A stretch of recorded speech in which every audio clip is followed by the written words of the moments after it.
Two ginger harvests can begin with the same hope, the same pot, and the same growing season.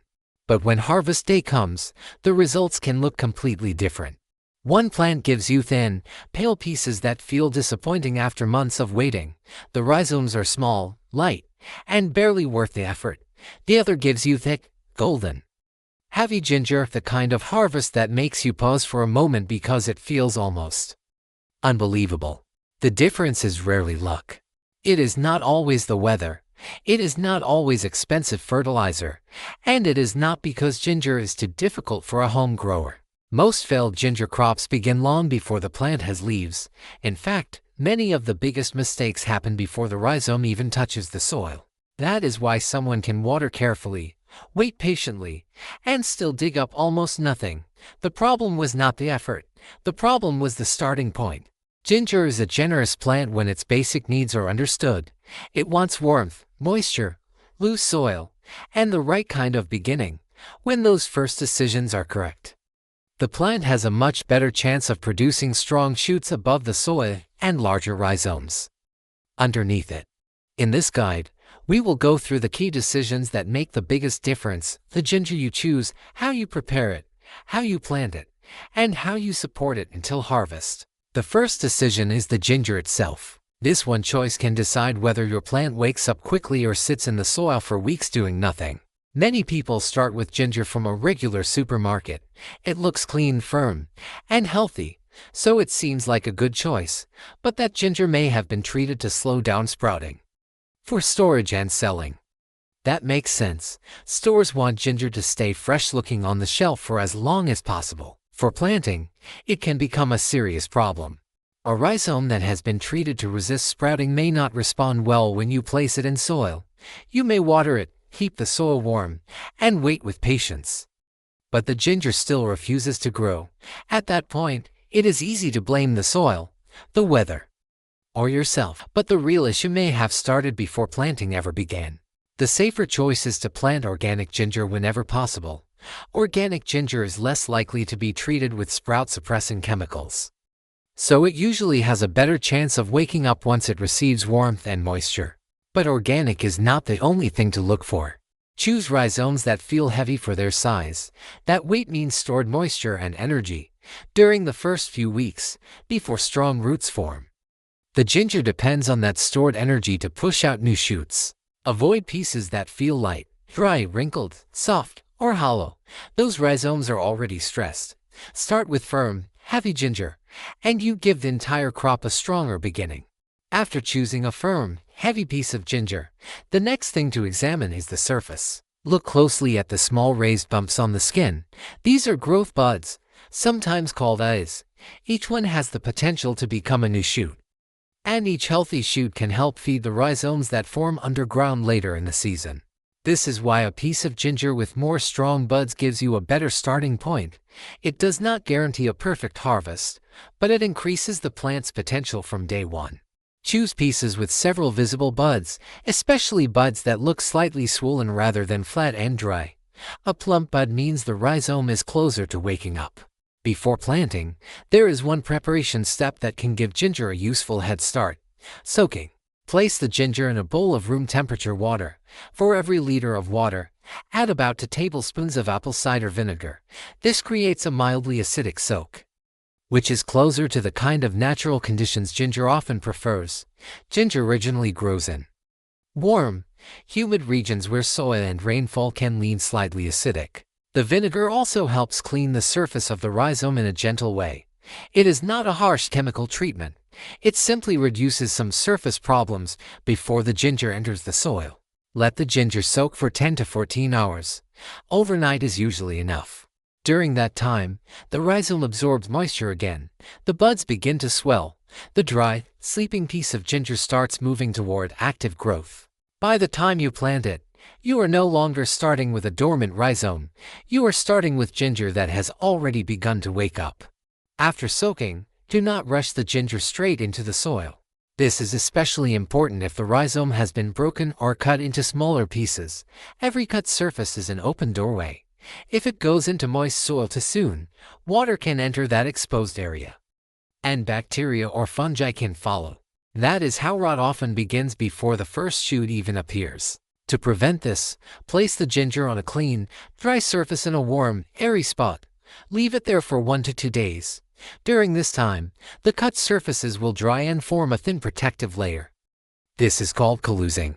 A properly calloused end looks dry, slightly darker, and no longer freshly wet. Once you see that, the ginger is much safer to plant. Now think about the container. Ginger does not grow like a deep taproot crop. It spreads sideways. The rhizomes expand horizontally just below the soil surface, so width matters more than depth. Choose a container at least 35 to 40 centimeters wide if possible. More horizontal space means more room for the rhizomes to expand. Drainage is also essential. Ginger likes steady moisture, but it cannot sit in water. A pot without drainage holes can turn good soil into a rot problem. So before planting, make sure excess water can escape freely from the bottom of the container. Once the container is ready, the next decision is the soil. Ginger grows best in soil that stays lightly moist but still allows air to move through it. If the soil is too heavy, water becomes trapped around the rhizomes. If it is too loose and poor, the plant may survive, but it will not have enough steady nutrition to build a strong harvest. A simple mix works well. Start with 2 parts quality potting mix. This gives the soil structure and helps hold moisture without becoming too dense. Then add 1 part aged compost. The word aged is important. Fresh compost can be too strong and may damage young roots. Aged compost has already broken down into a stable form. It improves the soil, feeds beneficial microbes, and releases nutrients slowly through the growing season. Next, add 1 part coarse perlite. These small, lightweight particles create air spaces inside the soil. Ginger roots need oxygen as much as they need water. Perlite also helps extra moisture drain away instead of sitting around the rhizomes. Before filling the container completely, mix in 1 generous handful of bone meal. Bone meal is valued because it contains phosphorus, a nutrient linked to root and rhizome development. Ginger does not only need green leaves above the soil. The real harvest is forming below the surface. A soil mix with enough phosphorus helps the plant direct more energy into building thick, dense rhizomes. This kind of soil gives ginger 3 things at once: moisture, airflow, and slow nutrition. With that foundation, the plant can grow steadily from the beginning of the season until harvest. Now comes the planting step, and this is where many ginger crops quietly lose their potential. The common mistake is planting too deep. It feels natural to bury ginger deeper because deeper seems safer, but ginger is not a deep-growing crop. Its rhizomes form close to the surface and spread outward when you bury them too far down. The young shoots have to push through too much soil before reaching light. At the same time, deeper soil often stays wetter for longer. That can create the perfect environment for rot, especially before the plant has developed strong roots. Plant each piece only about 3 to 5 centimeters below the surface. It may look shallow, but that is exactly where ginger prefers to begin. Place the growth buds facing upward. Those buds are already prepared to move toward light, so do not turn them downward or sideways if you can avoid it. If you are planting more than 1 piece in the same container, leave about 15 to 20 centimeters between them. The empty space may seem unnecessary at first, but by harvest time, that space is where new rhizomes can expand. Cover the ginger gently with your soil mix. Press only lightly.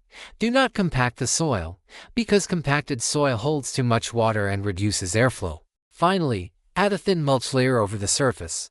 Straw, dried leaves, or small wood chips can work well. About 2 centimeters is enough. Mulch helps keep moisture steady, protects the shallow rhizomes, and reduces temperature stress during cooler nights. After planting, ginger needs steady care, but it does not need complicated care. The most important rule is moisture balance. The soil should feel like a sponge that has been wrung out, damp, soft, and evenly moist, but never soaked. Before watering, push your finger about 2 centimeters into the soil. If it still feels moist at that depth, wait another day. If it feels dry, water slowly and evenly until excess water begins to drain from the bottom of the container. When possible, bottom watering can be very useful. Place the container in a shallow tray of water for 20 to 30 minutes and allow the soil to pull moisture upward naturally. This keeps the surface a little drier, which can reduce mold problems. while encouraging roots to grow deeper and stronger. Light also matters. Ginger prefers gentle morning sun and protection from harsh afternoon heat. Early light helps the plant grow, but strong midday sun can stress the leaves. If the leaf edges turn yellow or dry, the plant may be receiving too much direct sun. If the stems become tall, thin, and stretched, it may need more light. Healthy ginger leaves should look bright, full, and deep green. During the growing season, feed the plant every 2 to 3 weeks with a liquid fertilizer that is higher in phosphorus and potassium than nitrogen.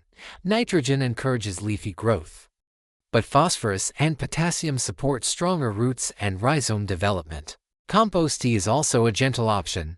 You can make it by soaking aged compost in water for about 24 hours, then straining the liquid before applying it to the soil. Ginger usually needs 8 to 10 months to mature. When the leaves begin to yellow naturally and the stems start to die back, the plant is telling you the rhizomes are ready. Harvest carefully from the outer edges inward. If the early steps were done well, one small prepared piece can turn into a cluster of firm, heavy, aromatic ginger.